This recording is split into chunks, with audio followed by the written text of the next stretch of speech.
Prince Sunny Rajput लिखते हैं, अनंत श्री जी, शादी के बाद से ही मैं और मेरी पत्नी अलग रह रहे हैं क्योंकि वो विदेश में जॉब करती है, वीज़ा के लिए कोशिश कर रहे हैं, परंतु ये मुश्किल समय एक दूसरे के बगैर रहना भारी पड़ रहा है। हमें मार्गदर्शन और आशीर्वाद दीजिए अनंत श्री। और लिखते हैं कि जीवन साथी के बगैर जीवन अधूरा प्रतीत लगता है। प्रिंस बाबू, अभी नई नई शादी हुई है तो सबको ये पैटर्न पकड़ता है एक बार। यही मन के खेल हैं। प्यार होना अच्छी बात है, एक दूसरे के साथ होना अच्छी बात है, साथ के लिए ललक होना भी अच्छी बात है, लेकिन अधूरा नहीं होना है। दो पूरे लोग मिलें तो विवाह पूरा होता है। विवाह को जो समस्या पकड़ लेती है वो यही है कि दो अधूरे लोग मिलकर पूरा होना चाहते हैं। दो अधूरे लोग मिलकर और अधूरे हो जाते हैं क्योंकि अधूरापन और उभर आता है। प्रारंभिक रूप में लगता है कि कुछ पूरा हुआ, तो अपने पूरेपन पर काम करो, अपने जीवन साथी को अपने पूरेपन पर काम करने में सहयोग दो और दो पूर्णताओं को मिलने दो। दो पूर्णताएं जब मिलती हैं तो जीवन में बहुत गहरी सुंदरता उभरती है।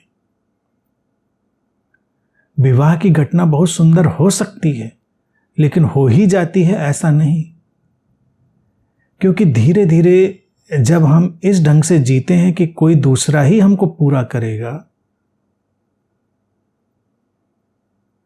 तो हम न स्वयं अपनी पूर्णता की तरफ जाते हैं, न दूसरे को अपनी पूर्णता की तरफ जाने देते हैं। हम एक दूसरे को पकड़कर खींचने लगते हैं और ये जो पॉजिटिवनेस प्रवेश करती है, इस सारे विवाह को संक्रमित कर देती है। तुम्हारे केस में तो परिस्थितियां हैं, सिचुएशनल है, परिस्थितिगत है, कोई हो ही नहीं गया है, वीजा हो जाएगा, फिर साथ चले जाओगे, फिर साथ रहोगे, सब चीजें होंगी। लेकिन ऐसा मत सोचो कि जब साथ रह लोगे तो सब पूरा ही हो जाएगा। फिर नए अधूरेपन सिर उठाएंगे, फिर नई चीजें आएंगी, वो अपना हस्तक्षेप करेंगी। और अंतराल जब हो तो उस अंतराल में स्वयं के भीतर उतरो। दूसरे का साथ उसी मायने में गहरा साथ है जो हमको हमारे अकेलेपन को जीने की सामर्थ्य दे।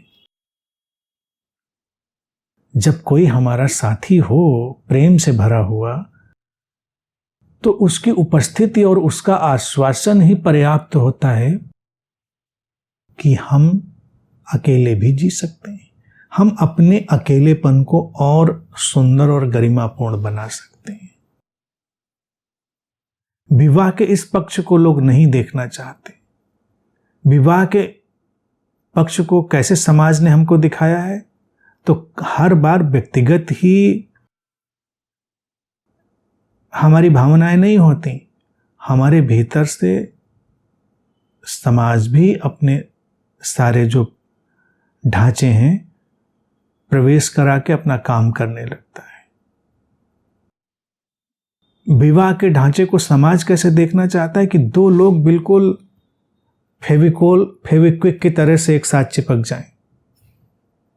ज्यादातर विवाहित लोगों को, पारंपरिक विवाहित लोगों को देखो, उनको देख के ही पता चल जाता है, साथ उठेंगे, बैठेंगे, जाएंगे, हर घर परिवार साथ में बिस्तर, साथ में सोना, उठना, जगना। मैं तो प्रस्तावित यहां तक करता हूं, अगर लग्जरी है, अफोर्ड कर सकते हैं, तो अपने कमरे भी अलग अलग होने चाहिए, अपना अपना बिस्तर होना चाहिए, अपना अपना वॉशरूम होना चाहिए, सब अलग।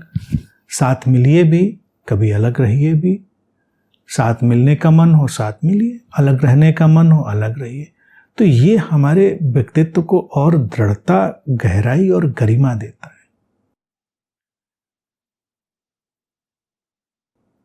खलील जिब्रान ने इस पर बहुत सुंदर बात कही थी, मैंने अनेकों बार उसको कोट किया है। Let there be spaces between your togetherness. अपने साथ के बीच अंतराल भी रहने दो। साथ साथ जियो, लेकिन ऐसे साथ साथ मत जियो जैसे किसी सितार के सारे तार एक में बांध दिए गए हों और बहुत बढ़िया बजेगा, नहीं बजेगा।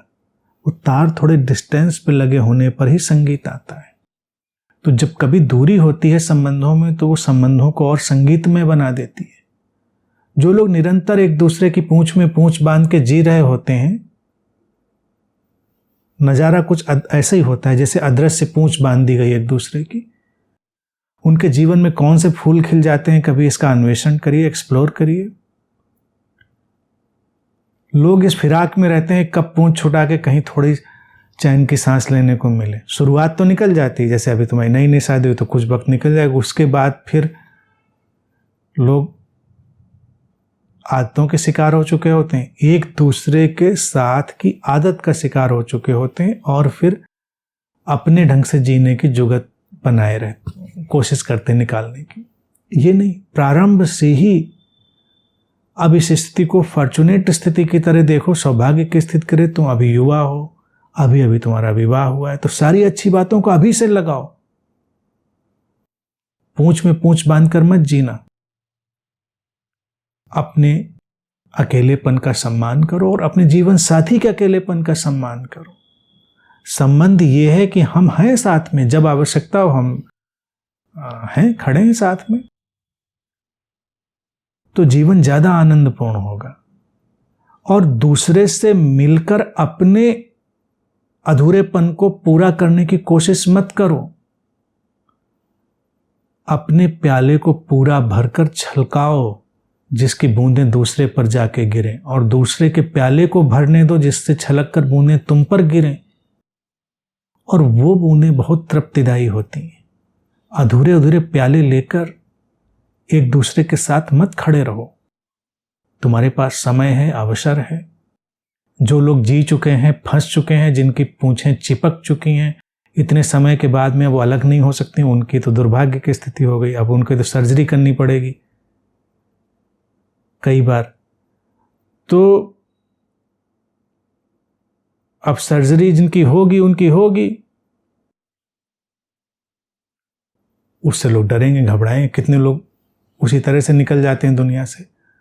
तुम युवा हो, जीवन को एक नया उल्लास दो, एक नई उड़ान दो, और विवाह को नए अर्थ और नए आयाम दो। उसमें संभावना है साथ साथ विकसित होने की, साथ साथ चलने की, साथ साथ जागरण में प्रवेश करने की संभावनाएं हैं। उनको जागृत करो, उनके साथ चलो। जो कंडीशनिंग समाज के माध्यम से आती है उसके प्रति जाग जाओ। जैसे तुमने लिखा जीवन साथी के बगैर जीवन अधूरा प्रतीत होता है, ये समाज की कंडीशनिंग है। अधूरे तुम हो, अधूरा वो है, उसके बिना अधूरा नहीं होता कुछ। दो अधूरे लोग कभी एक दूसरे को पूरा नहीं करते, ये सत्य है। प्यार को प्यार ही रहने दो और उस प्यार के सहारे अपनी पूर्णता को तलाशो। और वो विवाह में लोग ये घबराते हैं ये बात कहने से, लेकिन सोचो कभी अगर कहकर देखना, तुम अभी इस उम्र में कह लेना तो तुमको कितनी ताकत मिलेगी। लोग यही सुनना चाहते हैं कि मैंने तुमको बहुत मिस किया, तुम्हारे बिना जीवन बिल्कुल बेकार था, बेस्वाद था, कुछ नहीं था, अधूरा था, खाली था, खोखला था। तुम मिले तो जीवन में स्वाद आया, रंग आया, भराव आया, ये आया, वो आया। क्या ये अच्छा है? सुनने में रोमांटिक लगता है, लेकिन ये बहुत खतरनाक है। अब एक ग्रूव, एक आदत बन रही है उस अंतर्मन में, जो एक अलग ही दुनिया अपनी पैदा करेगा, जो बड़ी खतरनाक होगी। इसीलिए अपने संबंधों में ये कहने की क्षमता डालो और ये सुनने की क्षमता डालो। हाँ, याद आती है, तुम्हारे साथ अच्छा लगता है, लेकिन मैं खाली नहीं हूं, मैं खोखला भी नहीं हूं, मैं अधूरा भी नहीं हूं, मैं उदास भी नहीं। हाँ, उदासी के बादल तो आते हैं, वो तुम्हारे साथ भी आते हैं, तुम्हारे बिना भी आते हैं। क्या साथ हो जाओगे तो कभी उदासी नहीं आएगी? तब भी आएगी। अगर साथ होकर सबके जीवन से उदासी विदा हो गई होती तो सबके जीवन में तो आनंद ही आनंद होता तो नहीं है ना।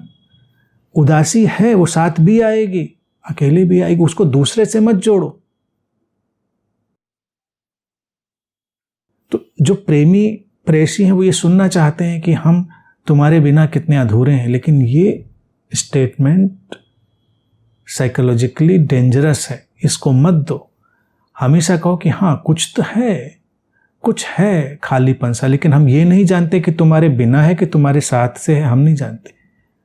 इतना पता है कि मेरे भीतर है।